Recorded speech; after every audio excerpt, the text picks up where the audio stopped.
This is Matt Rosen, and this is the Grit Mindset with me, your host, Matt Rosen.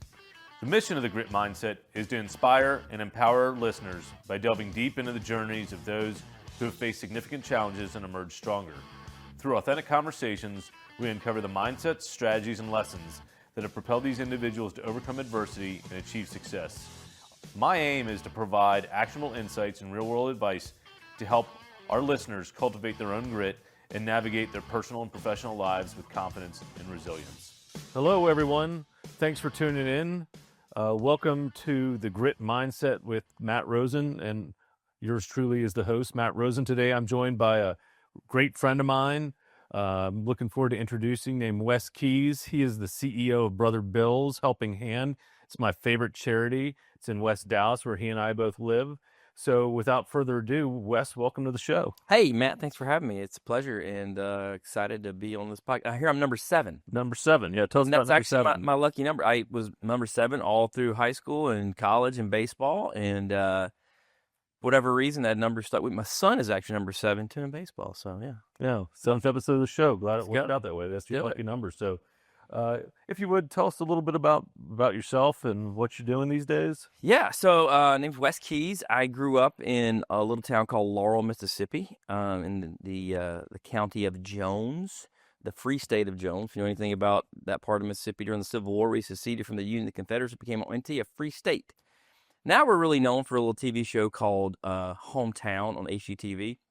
Our friends Ben and Aaron, they run that show. It's really awesome. But I grew up in the Piney Woods, Laurel, Mississippi, went to West Jones High School, graduated from there, and just knew I wanted to go do ministry, wanted to do nonprofit work, wanted to do something helping others out. And I went to a little small Baptist school named William Carey University, played baseball there, also studied religion and Spanish.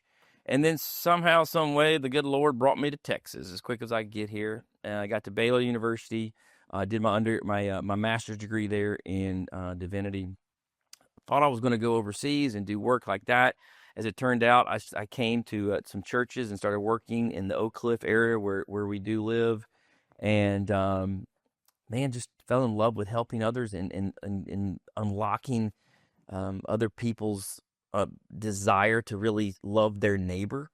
And was a missions pastor for a while, did another nonprofit gig for a bit, and ended up May 15th, I will be at Brother Bill's for 8 years as CEO there. And Brother Bill's organization, if you know anything about it, it's a wraparound service nonprofit. We do everything from, we have a clinic on site, we do after-school program, we have a big grocery store, we do Pathways job training program, we have 8 different locations around the metroplex, 5 food pantries, a ton of different things going on, everything from helping people with all their essentials of life needs, to empowering them through learning, to hopefully one day losing them to success so they don't need us anymore.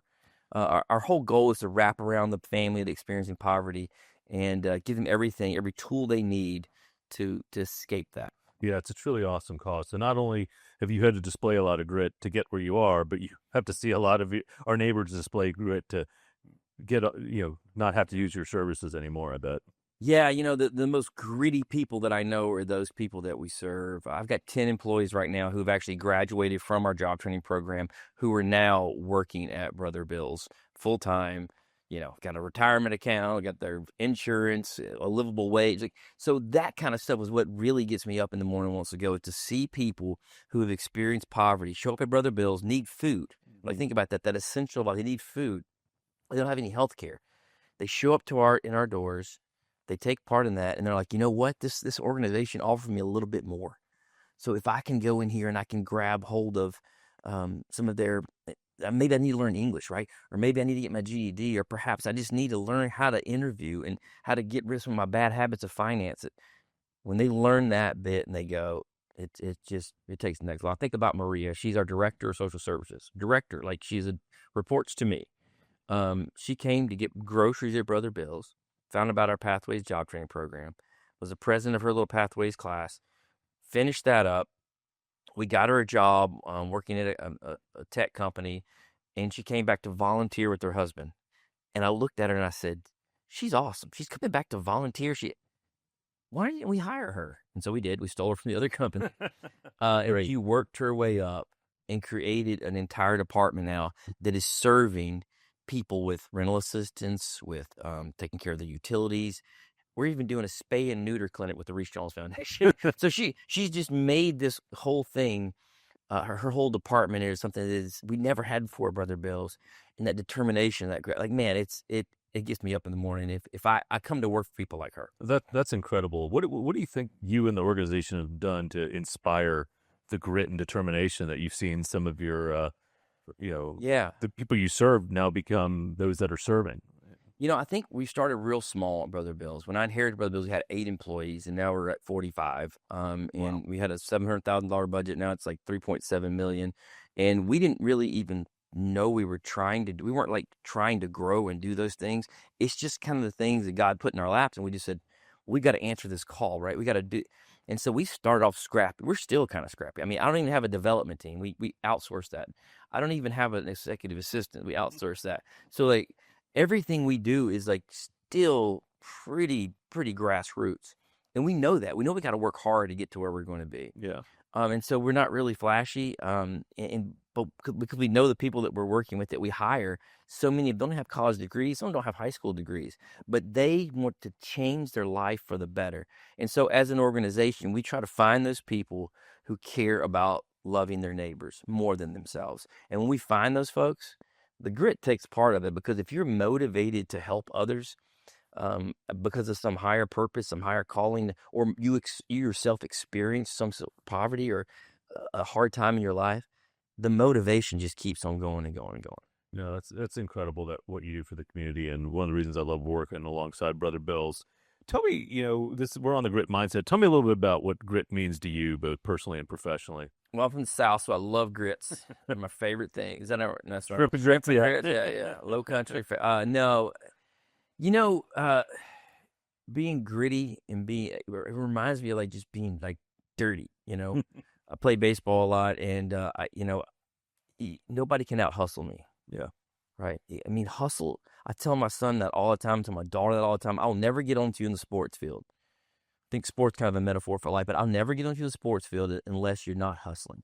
If you don't have the skill, that's fine. We can practice more. We can get it. But if you aren't hustling, you're never going to get that next spot. Hustle. Try hard. Look at it. Think about it. Figure it. Have this mindset about yourself that nobody's going to outwork you. Yeah. And if you can do that, man, the sky is the limit. It doesn't matter how much talent you have unless you put that talent through the ringer, through the gauntlet. Yep. Can you get up every morning and go to class? Can you get up every morning and go to work? Can you get up every morning in the boardroom and be prepared and not be, off the... What are you going to do to work hard enough to get there? Hustle, hustle, hustle. So for me, grit really embodies that idea of hustle. And I think about Pete Rose, rest in peace. They called him Charlie Hustle. And in baseball, I won. I didn't always win like the fastest or the strongest or the best hitter, but I hustled. Yeah. And I hustled so much that I ended up being played college baseball. Like I didn't have all the skills in the world, but you couldn't out hustle me. So I try to take that same mindset to what we do at Brother Bills. If we can hustle, if we can work hard, if we can work smart, if we can go that extra mile, man, we can do anything that the big boys do. Yeah. No, it's incredible what you built, and I'd like to have the listeners have you take a step back and where did that come from? I mean, what in your early life influenced that grit mentality and that hustle that you've displayed throughout your life? Yeah, man. We grew up relatively poor in South Mississippi. My dad had a good job and with the school district. He was like business manager or whatever, but we didn't have a whole bunch of money, but then we had a lot less money because he went out on his own. He was like, I want to work for myself. Yeah, he started a company, right? Yeah, he started his own little company. And, man, I just remember watching him work real hard. And he also was an athlete, too. And for me, athletics really play a big part of our life. He played college ball as well and football. And I just think about that hard work, that determination I saw all the time. Even we were living in our little rent house without central heat and air. I didn't have a door to my bedroom, which 12 years old is really a great thing. I think about that house, and I think about him saying, one day we're going to own some land. One day we're going to get out of it. One day. And I remember going to the land he bought, and I was like, we'll never have a house. I mean, and he showed me, right? Yeah. And they're 40 years later, that house is still there. I think about that example is something that I'll never take for granted. Being a small business owner is not easy. As you know, you started your own company, and it takes a lot of determination and belief in yourself and belief in what you're doing, that there's a higher call and higher purpose, like taking care of my family, taking care of the community, taking care of like that kind of stuff transcends any intelligence, any silver spoon you got in your, it transcends it all. And so I think my dad was probably the biggest example in my life for that. Yeah, well, I've had a fine opportunity to get to know him and the company he's built. It's great that he had an example like that. As you were kind of going through your early career, or maybe your sports career, any kind of defining moments for you during that process? Yeah, Matt, it's kind of like an arc for me. I was always the manager. Yeah. I was always like the youth minister or the missions pastor or the associate or the manager. I was never the guy. Mm-hmm.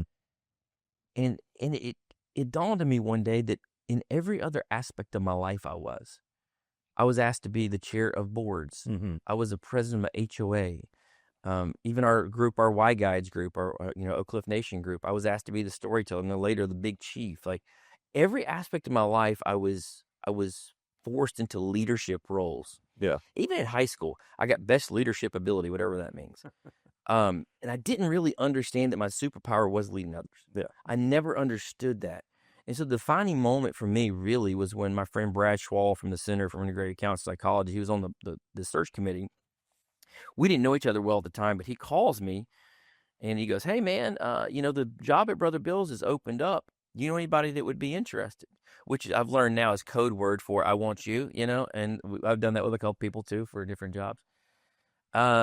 In that moment, I said, "No, I don't know anything. Well, I'll let you know." And he called me back, like he goes, "Dude, are you going to send a resume in or not?" And it was during spring break. I'll never forget. And it was that moment where I felt empowered, that somebody sought me out and believed in me to be a leader, to lead other people. And I mean, I've never been more fulfilled and felt like I'm supposed to be where I am. After that phone call was a real defining moment in my life that I was going to make that decision to take a step, take a leap of faith, and quit doubting myself, quit thinking that I could only be a manager. We have to have manager. We have to have our way twos. Mike Rose talks about the way one, way twos, and way threes, and the way ones don't exist without way threes and way twos, right? And Mm-hmm. the idea here for me was, am I going to take that step to be the way one? Yeah. And I never believed in myself enough to go take that step. But when somebody else believed in me, there it was. Well, what do you say to our listeners about those that are looking to take the next step? What should they be thinking about or looking within themselves to understand whether they've got what it takes to lead? Yeah, it's interesting. One thing I would say, this may sound like a really weird thing to say, but are you okay with taking your hand off the product and letting others get credit for the work? Yeah. If you're okay with that, if you're okay with not having your hands in everything and being able to step back and see others live out your vision, work your vision, you still got to, course correct here and there. Yeah. But if you are okay with people doing that, I think you have what it takes to lead. Yeah. I think it's a big part of it. Is it's your problem when they fail, but when they succeed, you get the hell out of their way and let them shine. I was talking to a new CEO yesterday, and he came to a Brother Bill's, and he's in the nonprofit world too. Awesome guy, and he was asking great questions, and I was like, dude, he's like, I'm just starting my first year. I was like, dude, I remember being that first year in your shoes, and you got a board, and you got people you're working, like it is rough, and you took over from like a really, really powerful founder, somebody did a great work, and they retired, and like, you're in it now, bro. Yeah. And he goes, yeah, and I've always been one that like was doing the COO job, Mm-hmm. making sure the strategy is implemented, making sure like hands on, like, working it. And he says, now I have to realize the best and highest use of my time is to encourage others to do the work and be okay. Was it Truman that said there's no limit to what we can do if nobody cares who gets the credit for it? Right. And that mindset. Great thing. It is just so important. Like, I don't care if my name is ever on the building at Brother Bill's, right? I don't care if my name is ever, behind an airplane going through, Destin Beach in Florida saying, hey, Wes Keyes is the CEO, but look at him, check him out. I don't care about any of that stuff. What I care about really is the mission. Mm-hmm. And the mission of Brother Bill's is to minister to the entire city of Dallas by ensuring essential life, empowering through learning, and by enriching the lives of our neighbors, faith, family, fitness, fun. If we can take care of essentials of life, empower, and see lives transformed, and nobody knows my name, we succeeded, right? Yeah. Well, it's great that you have that humility to realize that it's others and what they're able to do that will ultimately assure the mission of Brother Bill. Yes, So sir. how do you get the folks that work for you? Some of them have grown up in the Brother Bill system, but there are others that have come in. How do you get them to embody that spirit of grit and hustle that you hold so dear? Yeah. So when I hire anybody, I will tell them this. I said, I don't want to worry about your department. Mm-hmm. I don't want to care about your department. I don't want to have to be in here every day at your apartment. I remember Ivan, when I hired Ivan, I was like, hey, look, the clinic's kind of in shambles right now. Yeah. I was like, I don't want to worry about it anymore. And I'm going to give you both the authority and the responsibility to me not hold your hand. Are you okay with that kind of leadership? And if they are, it works great. Some people need a little hand holding, and those people just can't, those aren't going to work for me. Yeah. And so what you have to be is in your own little fiefdom at Brother Bill's, your own little silo. We're having our all staff meeting together. So today, try not to be so siloed, but we have, 8 different locations around the metroplex. Like you're going to have your little silos from time to time. You're in charge of that. Mm-hmm. I can't be at all those places anymore. I cannot go to all of your stuff and help you run it. So you're going to have to do, and this is Professor Treadwell in seminary taught me this phrase, and we all have kind of used it. All my buddies at graduating, it was real simple, but it's look at it, think about it, figure it out. And I give you that authority and responsibility to look at it, think about it, figure it out. I like that. Look at it, think about it, figure it out. It's pretty good. And the next thing I tell people, I have a lot of mantras, and I'll steal some of them from a lot of places. I have very little original content. But one of the things that I love Ted Lasso, one of my favorite shows of all time. It's great. And I don't know if he says it's a tribute to Walt Whitman. The internet says it's not, whatever, but it's be curious, not judgmental. Yeah. And if you're curious about stuff, you'll figure it out. You will figure it out. And if you aren't judgmental about what you find, if you are just still continue to be curious about it, what you'll find is that you can do you can do so much more. Yeah. Because your curiosity will lead you to action. And that's the kind of people I like. I like people who say yes a lot. I think about Jesus in the Bible. He said yes a lot more than he said no. Mm-hmm. And for me, saying yes to doing cool and hard things is what we do, and I try to embody that to everybody that works for us. Say yes. Try the hard thing. Let's try the hard thing. Yeah. We go to the moon and these other things, not because they're easy, because they're hard, to quote JFK. Again, no original content here. But that's the mentality I want our folks to have, is like, let's go brave these new frontiers and worlds that nobody's tried before. Or that maybe we've tried and failed before, but why do we fail? Like, why do we fail? How can we make that better? And I've got an army of people that are just triers. Yeah. Well, you mentioned the word failure, and I always think failures are great teachers. So could you share with us a story as you've moved into your leadership roles where you failed and what you learned from it and how you overcame it? I'll never forget, it was an employee, and we were talking, and it was a very sensitive subject, and I forgot that she had experienced something like that in the past. And I just made like this blanket statement comment. Mm-hmm. Without caring about her feelings. I'll never forget this. And this is the first, I was very new in the role as a leader. And I'd never really had that many people under me at all. And I remember thinking at that moment, I've got to watch how I act. I've got to watch what I say. I've got to be sensitive when it's time to be sensitive, and hard when it's time to be hard. I got to be direct when it's time. But I can't be mean. My belief system, my opinions can't hurt people. And especially in the nonprofit world, like where we're trying to be sweet and kind to everybody, like I just can't be mean. Yeah. And I was trying to get my point across, and getting my point across wasn't as important as how I was getting my point across. So I remember that moment. And I try my best to always just be sensitive to those who work with me and for me, because if they believe you love them, if they know you love them, and they have no question about that, they'll run through a brick wall for you. They'll go into that fire. Yeah, you've got a very inspired staff. I've had the pleasure of meeting quite a few of them, and they're doing great things at Brother Bill's. And if you haven't checked out Brother Bill's, highly encourage you. How do they find you? bbhh.org. That's brotherbillshelpinghand.org. We're on the website. You can look at us on Facebook, Instagram. We're on LinkedIn as well. I have a LinkedIn page there too. We'll make sure we link this to your Yeah, page. for sure. Yeah. Publish it. So, we talked about how you inspire others, some of the things you learned through failure. How do you yourself on a daily basis? You're dealing with a lot of employees. You're dealing with a lot of constituents in the community. How do you yourself continue to foster that spirit of grit within you? What are maybe some of the habits you have that keep you, centered and motivated? Lots of prayer. We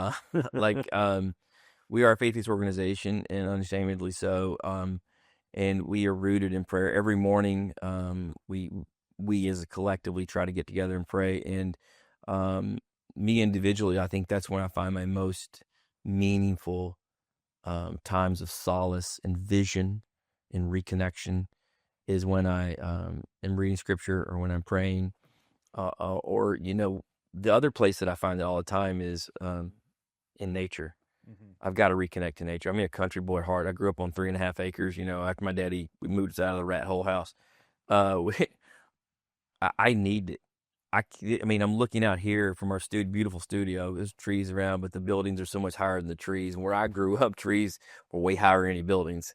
And trying to understand that and reconnect with nature, for me, brings me back to a groundedness of what's important, what's meaningful. The earth. We serve so much food at Brother Bill's.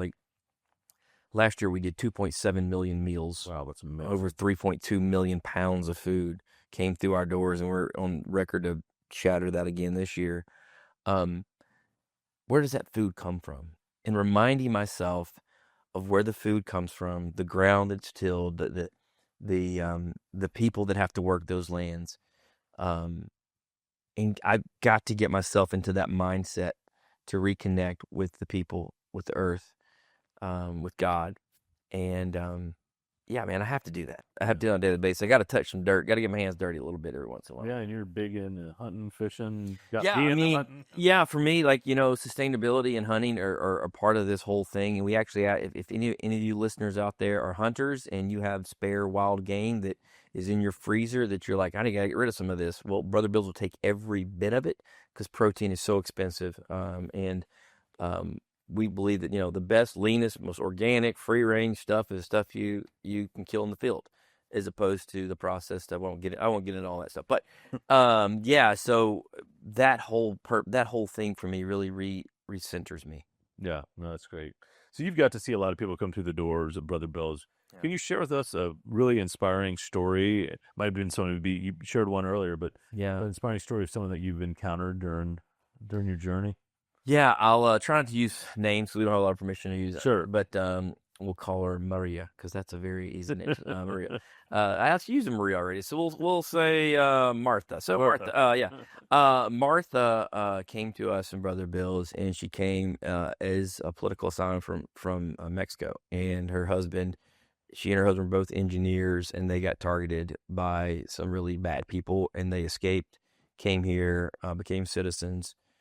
Went through the whole process. It was very arduous and expensive, and they didn't have any money. And so she ends up in our pathways class. She ends up in our financial literacy class. She ends up, going through all this stuff, and her kids have bad mental health problems because of some of the trauma they experienced. And so they end up in our counseling services. So she gets food from us. She comes to our job training program. She's in our ESL program. That's great. Her kids come to, all these different things we're helping her with. So then she joins this other cohort that was a matching savings program. She saved up enough money. The money comes through. She's able to get a car. Now she has a car. She doesn't take public transportation anymore. Next thing she gets a better job. Next thing her kids are doing great in school. Her kids are going to camp with us. Her husband got promoted. That's what we exist to do. Yeah. I think about Martha's story, and I think about where she would be without an organization like Brother Bill's. She could have been foundering out there somewhere without any source of hope or reconnectivity. So it takes that whole person. We try to touch the whole person, whole family, And the great thing I think about the work that we do is Martha came to us, and it was one-stop shop. She needed food, had food. She needed to help get a car, we helped her get a car. She needed mental health counseling for her son, got mental health counseling. She, all those different things were there under one roof, and she didn't have to go to 7 different places to get it. And I think that's what makes us kind of unique. A lot of nonprofits are specializing more, but I think in terms of the Marthas of the world, what we find is that poverty is so complex. And to have a solution for Martha that's in one building is pretty unique. Yeah, no, that's amazing. How do you get the word out there so more people know about your services? Well, we really don't need to because we don't have any space. I say that tongue in cheek, but you've been to our building before. I mean, I share office with 3 other people. Some of our people don't even have offices right now. 45 people is a lot of mouths to feed. All of our medical assistants, their offices are in the hallways of our clinic. We get 35,000 unduplicated people that we're serving every year, and it's a lot. So I don't want to say we don't need to get the word out. What we need to get the word out is more people coming and volunteering. We had 9,200 volunteers last year, and we need even more. Crazy enough to say, we need even more. You got 45 employees. We need more volunteers, especially for our food service days, which are on Wednesdays and Thursdays and second Saturdays and Fridays. I mean, we have a lot of different opportunities to come and serve. All of those can be found at bbhh.org/volunteer. But yeah, I really want people to know what we do. We're an 81-year-old organization. We're in our 82nd year right now. And some people still don't know who we are. Yeah. And we've been around for a long, long time. The growth we've experienced in the last 3 years has been ridiculous. We never thought we were going to do more than we did during COVID. We did 1.3 million meals during COVID. We're like, oh my gosh, hope we never do that many again. That was terrible. It was crazy. And again, last year we did 2.7. We did more than double what we did during COVID. So the need is out there. So if I want to let anybody know what's going on, the need for people facing food insecurity is so high, still so high. And we need more laborers in the field, so to speak. Yeah. Well, hopefully listeners that are looking for an opportunity to volunteer that are in the DFW area can check it out. And I've volunteered many times myself. It's a great experience seeing the looks on faces when you give them food or, medical care or give them the kids a place to go after school. It's awesome. So, as we're kind of wrapping up here, are there some things you could share with the listeners about, maybe they're starting their entrepreneurial journey or they're looking to take a leadership role? What are some lessons learned or leave behinds? Yeah. You might have told your younger self if you'd realized. Yeah, I would say believe in yourself. Do not compromise your vision. When I inherited the work at Brother Bill's, there were some people there that were really good friends with the old executive director, and that was great. She did wonderful work, made sure we had, but I wasn't her. And I did not try to become her. I didn't go join the same church she was a part of. I didn't try to go fit. I wanted to keep some of those same donors and some same relations and continue some of the same programs and the same partnerships, but I wasn't her, and I wasn't going to lead like her. And I may have been better, but I was true to who I was. And I had a vision, I had a thought for myself, what I was going to do.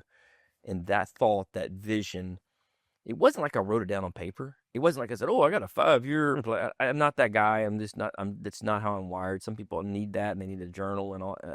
Not who I am. But I knew in my head, in my heart, the vision I had set for myself. And I stayed true to that. And I'm still true to that today. And what I found it did is that it was a breath of fresh air for so many people because it was a different leadership style. It wasn't, I don't want it to sound like it's a laissez-faire, like I'm never in the office kind of guy. No, it was very, very, very pointed, very direct, and it was very strategic. So think about who you are, what your leadership style is, and then when you find find people who want to follow that style.